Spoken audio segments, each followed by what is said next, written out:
تفضل.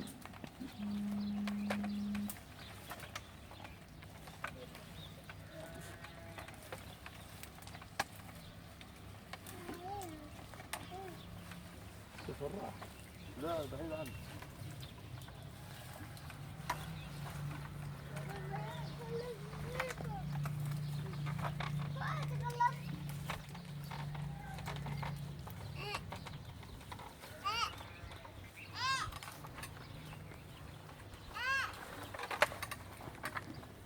طب انت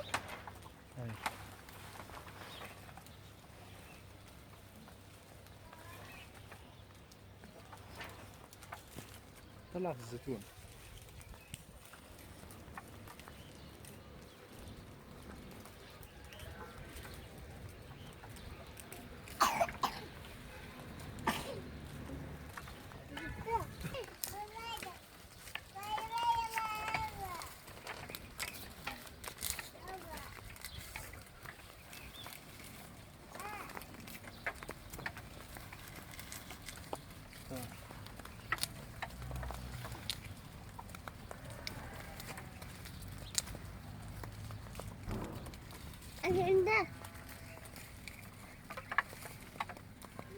رسالتك طبعا كما تشاهدون الجريح لؤي النجار أبو عبيدة يتسلق بنصف جسد على السيبة، ويخرج أيضا في كل الأعمال المنزلية والخاصة بالأصحاء، ويعمل هذه من أجل الإرادة والعزيمة. شو رسالتك لكل اللي بيشوفوك يعني وبيطلعوا على حالتك يا لؤي؟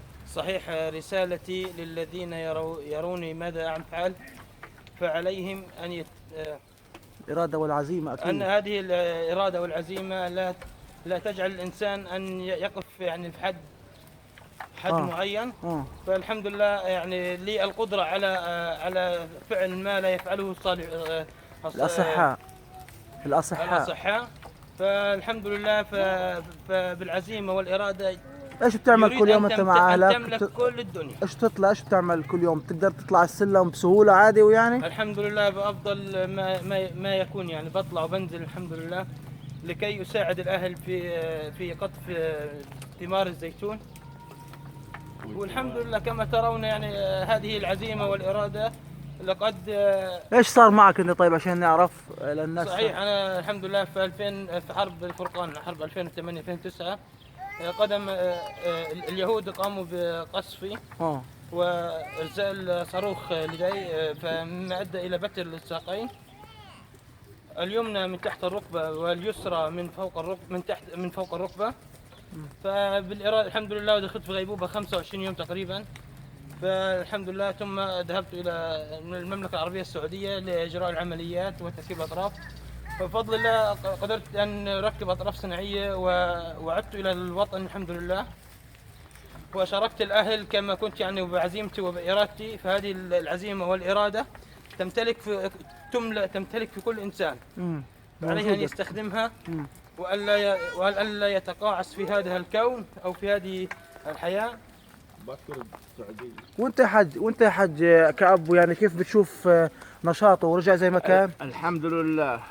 الحمد لله على ما أعطاه ربه. كيف بتشوف إرادته هذه يعني؟ والله بشاركه دائما؟ عزيمته قوية. بشتغل بطلع بسوي كل شيء. مبسوط لهيك شغلة انت؟ مبسوط لهيك شغلة؟ شايف كيف بساعد فينا هيو. بقول بساعد في الوالد وفي الوالدة. انت بتكشيه مثلا يسوي الشغلات الصعبة، لكن في نفس الوقت حلوة يعني. لا بيطلع ما زال عنده زعيمة وقوة وإرادة الله على كل حاجة بعطيه. رسالتي للجرحى المبتورين وغير المبتورين أن هذه العزيمة والإرادة يجب على كل إنسان أن يشارك المجتمع ولا يتقاعس في هذه الدنيا.